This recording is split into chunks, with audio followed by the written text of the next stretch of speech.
Ah, le bac pour moi? Le bac est un assez mauvais souvenir, c'est un souvenir médiocre en fait. J'ai eu tellement peur le jour de l'épreuve alors que j'étais prêt comme personne. Et ça fait 23 ans que je repasse cette épreuve.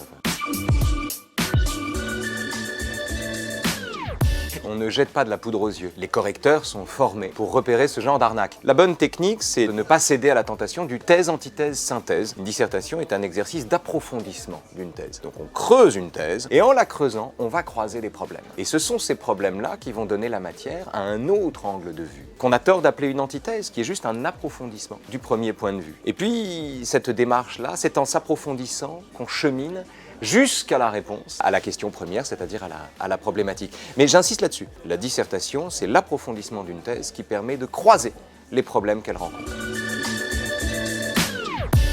Ne vous mettez pas à lire Descartes ou Spinoza, parce que c'est trop long, on n'a pas le temps d'apprendre des choses si importantes et si délicates en si peu de temps. En revanche, intéressez-vous au monde qui vous entoure, intéressez-vous à l'actu et servez-vous surtout de ce que vous avez lu. Un correcteur préférera un exemple tiré de Lucky Luke s'il est intelligemment traité, scrupuleusement analysé et bien mis en scène et mis à la bonne place, qu'une citation de troisième main de Heidegger que le futur bachelier n'a évidemment pas comprise.